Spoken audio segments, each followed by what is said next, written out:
राधे राधे, जय श्री राम दोस्तों। स्वागत है आपका अपने यूट्यूब चैनल एटी की पाठशाला में। हम लोग आपका कंप्लीट जीएस का सेशन कर रहे हैं, जिसमें से 1200-1500 question MCQ type question practice करके टीचिंग एग्जाम में जितने पीवाईक्यू में आए क्वेश्चन हैं उनको डिस्कस करेंगे, तो अपने बेसिक को अच्छे से मजबूत करके आगे बढ़ेंगे। ठीक है, तो आइए बिना देर करते हुए आज आपका नेक्स्ट चैप्टर स्टार्ट करते हैं, जो कि क्या है आपका आधुनिक भारत का इतिहास। तो आइए स्टार्ट करते हैं। पहला क्वेश्चन क्या कह रहा है कि सर थॉमस किस मुगल सम्राट के दरबार में इंग्लैंड के सम्राट जेम्स प्रथम के दूत बनकर आए थे। पहला ऑप्शन कह रहा है शाहजहां, दूसरा ऑप्शन कह रहा है अकबर, तीसरा ऑप्शन क्या कह रहा है औरंगजेब, और चौथा ऑप्शन क्या कह रहा है जहांगीर। तो कौन आए थे? जहांगीर आए थे। सर थॉमस इंग्लैंड के राजा जेम्स प्रथम के दूत बनकर जहांगीर के दरबार में आए थे। पहले कैप्टन विलियम हॉकिंस वर्ष के 1608 में जहांगीर के दरबार में आए थे। ठीक है, दूसरा क्वेश्चन कह रहा है कि डैश भारत में आने वाले पहले यूरोपीय कौन थे? ब्रिटिश, पुर्तगाली या डच या फिर फ्रेंच। तो इसको सभी लोग जानते हैं कौन थे, पुर्तगाली थे। भारत में सबसे पहले आने वाले यूरोपीय कौन थे? पुर्तगाली थे। कौन आया था पुर्तगाली नाविक? Vasco D gamma. कब आया था भारत? 20 मई 1498 में केरल की कालीकट यानी कप्पड़ गांव में पहुंचा था। उस समय कालीकट के राजा कौन थे? जमोरिन हुआ करते थे। वास्को डी गामा 3 बार भारत आया और 24 दिसंबर 1524 को मलेरिया के कारण कोची में इसकी मृत्यु हो गई। 1505 में फ्रांसिस्को डी अल्मोड़ा भारत में पहला पुर्तगाली गवर्नर बनकर आया।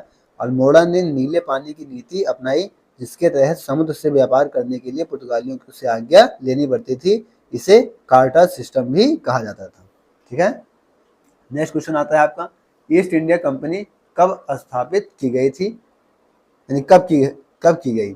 1605 ईस्वी में, 1857 में, 1600 ईस्वी में या फिर 1575 ईस्वी में? तो ईस्ट इंडिया कंपनी कब स्थापित की गई थी आपकी? 1600 ईस्वी में। रानी एलिजाबेथ के अधिकार पत्र यानी रॉयल चार्टर प्राप्त करने के बाद 31 दिसंबर 1600 ईस्वी को ईस्ट इंडिया की स्थापना की गई थी। जहांगीर से फरमान पारित करवाकर कंपनी की शुरुआत हुई। कंपनी ने 1757 से 1857 तक भारत पर शासन किया। कंपनी का गठन अकबर के शासन काल में हुआ, लेकिन आगमन जहांगीर के समय हुआ। यानी गठन तो अकबर के समय हो गया था, लेकिन आगमन किसके समय हुआ था? जहांगीर के समय हुआ था। इसका नेक्स्ट क्वेश्चन आता है आपका, टीपू सुल्तान किस वर्ष मैसूर के शासक बने थे? 1792, 1772, 1762 या फिर 1782? तो टीपू सुल्तान कब बने थे? 1782। 1782 में मैसूर के शासक बने।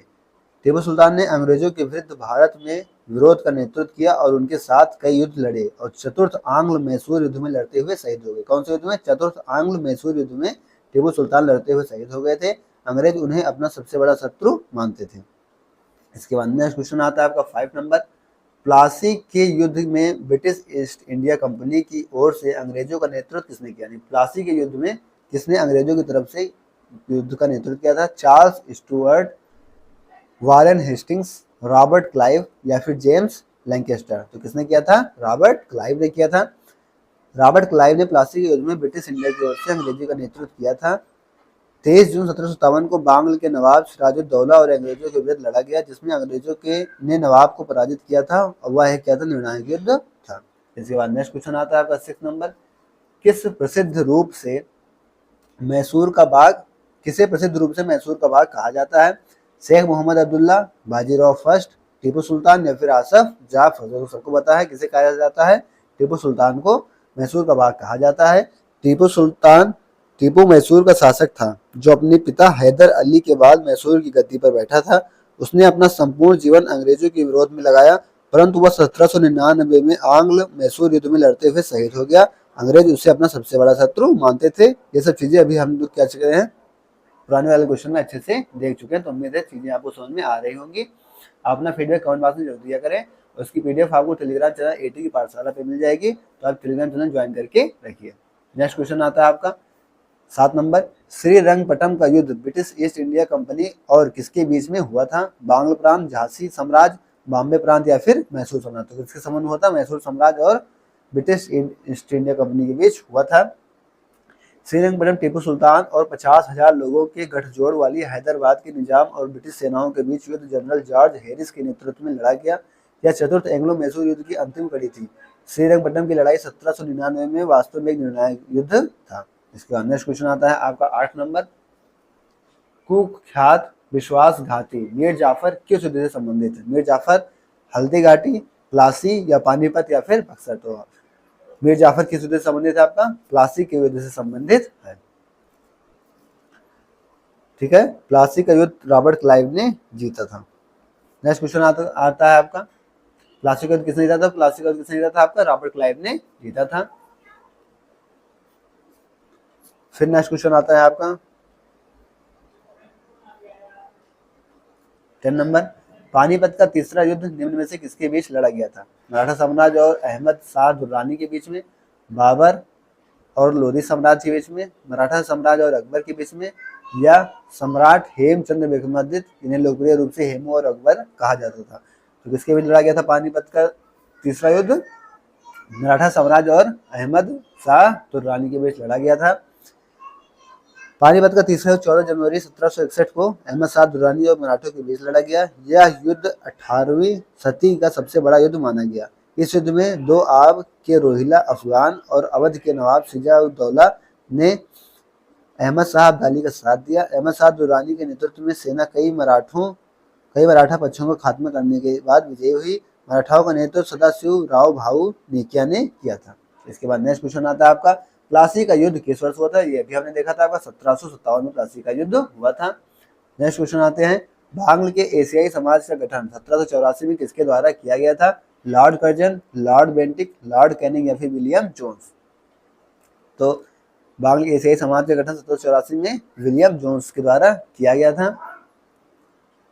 एशियाटिक सोसाइटी ऑफ बंगाल का गठन 1784 में विलियम जोन्स द्वारा किया गया। सर विलियम जोन्स एक ब्रिटिश ओरिएंटलिस्ट और दार्शनिक थे। इसका गठन भारत में ओरिएंटल अध्ययन को प्रोत्साहित करने के लिए किया गया था। एशियाटिक सोसाइटी के गठन को ब्रिटिश भारत के तत्कालीन गवर्नर जनरल वारेन हेस्टिंग्स का समर्थन प्राप्त था। इस सोसाइटी का मुख्यालय कोलकाता में था। इसके बाद नेक्स्ट क्वेश्चन आता है आपका 30 नंबर, निम्नलिखित में से किस महाराज्यपाल ने 1853 में कलकत्ता से आगरा तक पहली टेलीग्राफी लाइन खोली थी? Lord Wellesley, Lord Curzon, Lord Dalhousie या फिर लॉर्ड हेस्टिंग्स। तो किसने खोली थी? आपकी लॉर्ड डलहौजी ने खोली थी। नेक्स्ट क्वेश्चन आता है आपका, चूक हड़प नीति का सिद्धांत किसके द्वारा पेश किया गया था? लॉर्ड डलहौजी, लॉर्ड कॉर्नवालिस या थॉमस मुनरो या फिर लॉर्ड वेलेस्ली। तो किसके द्वारा प्रस्तुत किया गया था? आपका लॉर्ड डलहौजी के द्वारा प्रस्तुत किया गया था। नेक्स्ट क्वेश्चन आता है आपका 15 नंबर, 1857 के विद्रोह के दौरान गवर्नर जनरल कौन था? मोस्ट इजी क्वेश्चन है, जो कि उम्मीद है सबको पता भी होगा। तो 1857 के दौरान गवर्नर जनरल कौन था? Lord Canning, Lord Lytton, Lord Willingdon या फिर लॉर्ड इरविन। तो कौन था? लॉर्ड कैनिंग था 1857 के विरोध के दौरान। इनको चार्ल्स जॉन कैनिंग भी कहा जाता था। यह भारत के प्रथम वायसराय और गवर्नर थे। इनका कार्यकाल 1856 से 1862 तक रहा। इसके दौरान ही government of India 1858 act pass हुआ था।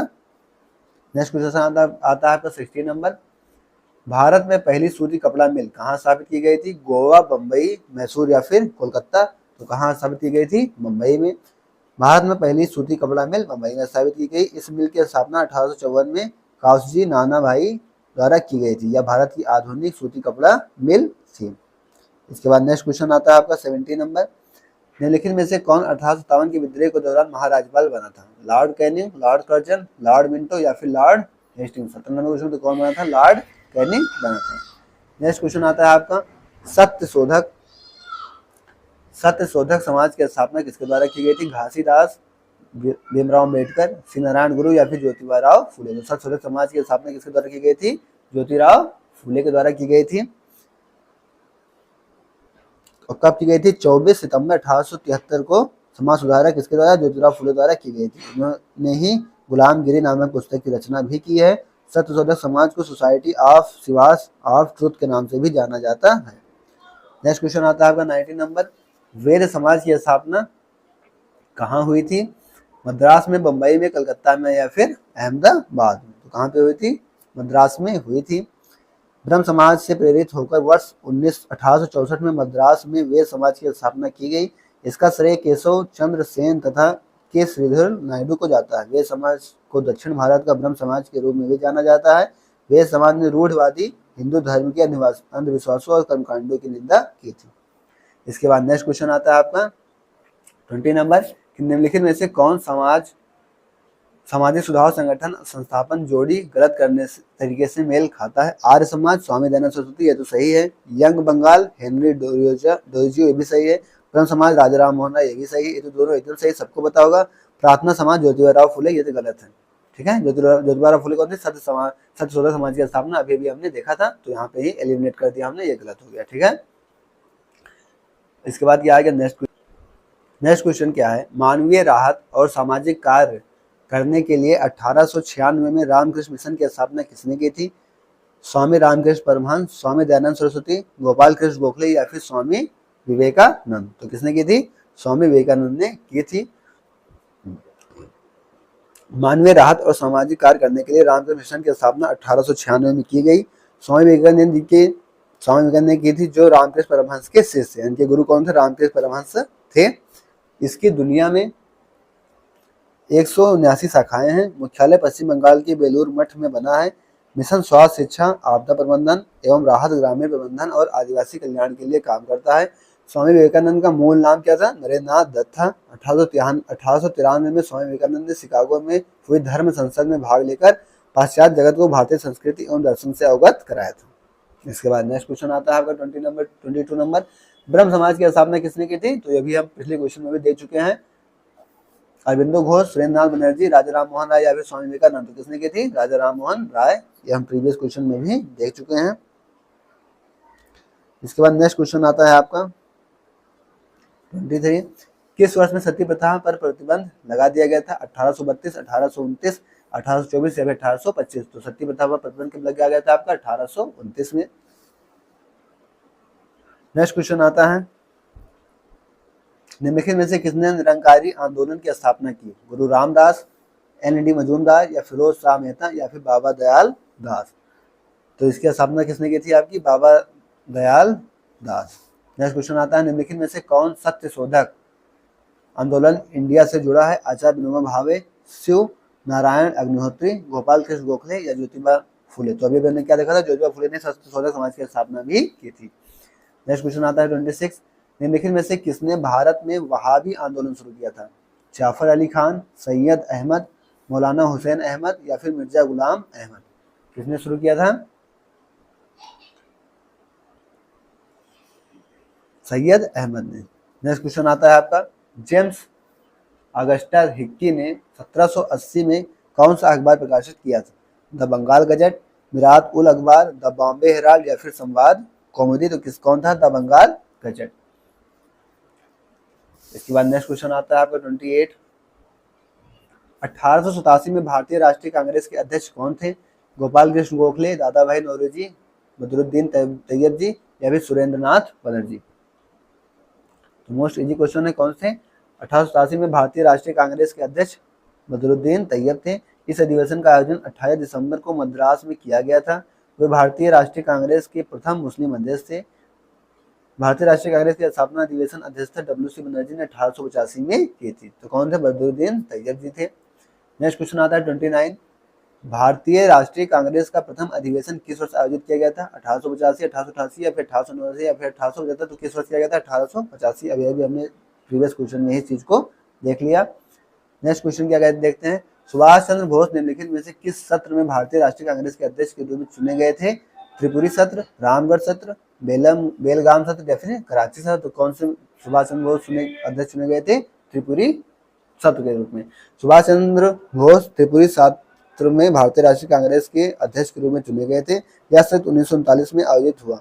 वे पट्टाभी सीतारमैया को पराजित कर अध्यक्ष निर्वाचित हुए थे। पट्टाभी सीतारमैया गांधी जी द्वारा समर्पित प्रत्याशी थे, परंतु गांधी जी के विरोध में कारण उनको इस्तीफा देना पड़ गया था। गांधी जी क्या थे? सुभाष चंद्र बोस के विरोध में थे, तो उसके बाद उन्होंने क्या किया था? इस्तीफा दे दिया था। नेक्स्ट क्वेश्चन आता है, भारत में एक राष्ट्रवादी के रूप में महात्मा गांधी की पहली पहल कहाँ हुई थी? खेड़ा में, पोरबंदर में, अहमदाबाद में या फिर चंपारण में। तो कहाँ हुई थी? चंपारण में हुई थी। भारत में एक राष्ट्रवादी रूप में महात्मा गांधी की पहली पहल चंपारण में हुई। 1915 में गोपाल कृष्ण गोखले के अनुरोध पर गांधी दक्षिण अफ्रीका से भारत लौटे। चंपारण सत्याग्रह कब हुआ? 1917 में महात्मा गांधी का प्रथम सत्याग्रह था। इस सत्याग्रह का उद्देश्य चंपारण के किसानों को नील उगाने के लिए मजबूर करने के विरोध में था। 32 नंबर क्वेश्चन क्या कर रहा है आपका, वर्ष 1904 में भारत में अभिनव भारत सोसाइटी की स्थापना किसने की थी? विनायक दामोदर सावरकर, बाल गंगाधर तिलक, लाला लाजपत राय या फिर रास बिहारी बोस। तो किसने की थी? वर्ष 1904 में भारत में अभिनव भारत सोसाइटी की स्थापना विनायक दामोदर सावरकर और उनके भाई गणेश दामोदर सावरकर द्वारा की गई। ये भारतीय स्वतंत्र आंदोलन के प्रमुख नेता थे। इन्हें प्रायः स्वतंत्रवीर सावरकर के नाम से संबोधित किया जाता है। सावरकर ने अंडमान निकोबार की पोर्टल ब्लेयर स्थित सेलुलर जेल के दीवारों पर 1857 की क्रांति का इतिहास लिखा था। तो क्या कौन हो जाएगा? विनायक दामोदर सावरकर। नेक्स्ट क्वेश्चन आता है आपका 33, भारत में औपनिवेशक सरकार द्वारा आयोजित वन अधिनियम किस वर्ष पारित किया गया था? 1868, 1865 या 1558 या फिर 1866। तो किस वर्ष किया गया था? 1865 में। भारत में औपनिवेशक सरकार द्वारा भारतीय वन अधिनियम 1865 में पारित किया गया था। इसने ब्रिटिश सरकार को वृक्षों से आच्छादित किसी भी भूमि को वन क्षेत्र घोषित करने और उसके प्रबंधन के लिए नियम बनाने का अधिकार दे दिया था। इस अधिनियम में 1878 और 1927 में संशोधन किए गए थे। इसके बाद नेक्स्ट क्वेश्चन आ जाता है आपका, स्वराज पार्टी के बारे में निम्नलिखित में से कौन सा कथन सही है? इसने 1907 के अधिनियम के महत्व परिषद के चुनाव में भागीदारी का समर्थन किया। इसकी स्थापना सीआर दास और जवाहरलाल नेहरू ने की थी। सीआर दास इसके पहले, हाँ तो यही स्वराज पार्टी में क्या था, सीआर दास उसके पहले अध्यक्ष थे। स्वतंत्र केंद्रीय विधायक के अध्यक्ष के रूप में वल्लभ भाई पटेल को चुनने में सफल रहा। तो कौन थे? सीआर दास इसके पहले अध्यक्ष थे। स्वराज पार्टी के पहले अध्यक्ष सीआर दास थे। इनका पूरा नाम चितरंजन दास था। इनका जन्म 5 नवंबर 1870 को कोलकाता में हुआ। ये सुप्रसिद्ध भारतीय नेता, राजनीतिक, वकील, कवि, पत्रकार तथा भारतीय स्वतंत्रता आंदोलन के प्रमुख नेता थे। स्वराज पार्टी के गठन में 1923 में मोतीलाल नेहरू भी सीआर दास के प्रमुख सहयोगी एवं सह-संस्थापक थे। इसके बाद नेक्स्ट क्वेश्चन आता है आपका 35, भारतीय राष्ट्रीय कांग्रेस की स्थापना किस वायसराय के शासनकाल में हुई थी? लॉर्ड लिटन, लॉर्ड डर्विन, लॉर्ड डफरिन या फिर लॉर्ड हार्डिंग। तो डफरिन को इसका खोज करना माना जाता है। भारतीय राष्ट्रीय कांग्रेस की स्थापना लॉर्ड डफरिन के शासनकाल में हुई थी। भारतीय राष्ट्रीय कांग्रेस की स्थापना 28 दिसंबर 1885 को 72 व्यक्तियों द्वारा हुई। वर्ष की स्थापना में एओहुम दादा भाई नौरोजी जनसवाचा ने अहम भूमिका निभाई थी। भारत की अभी तक कांग्रेस सबसे बड़ी और प्रमुख भारतीय जन संस्था मानी जाती थी। इसी स्वतंत्रता आंदोलन में केंद्रीय और निर्णायक प्रभाव था। इसके बाद नेक्स्ट क्वेश्चन आता है आपका 36, इस संस्थान की स्थापना 1878 में ब्रिटिश इंपीरियल फॉरेस्ट स्कूल के रूप में किया गया था। वर्तमान में इसे वन शोध संस्थान यानी फॉरेन रिसर्च इंस्टीट्यूट FRI कहा जाता है। यह कहाँ स्थित? देहरादून, नैनीताल या दार्जिलिंग या फिर ऋषिकेश। तो कहाँ स्थित है आपका? देहरादून में स्थित है। वर्तमान में वन शोध संसाधन जो देहरादून में स्थित है, इसकी स्थापना 1878 में ब्रिटिश इंपीरियल फॉरेस्ट स्कूल के रूप में की गई थी। यह भारत का सबसे बड़ा वन आधारित प्रशिक्षण संस्थान है। यह भारतीय वानिकी अनुसंधान और शिक्षा परिषद का एक संस्थान है। नेक्स्ट क्वेश्चन इसके बाद आता है आपका 37, भारतीय राष्ट्रीय कांग्रेस के गठन में निम्नलिखित में से किसने महत्वपूर्ण भूमिका निभाई? अलेक्जेंडर लॉरेंस, एओहुम, वारेन हेस्टिंग्स या फिर जॉन निकोलसन। तो किसने अहम भूमिका निभाई थी? एओहुम ने इसमें अहम भूमिका निभाई थी।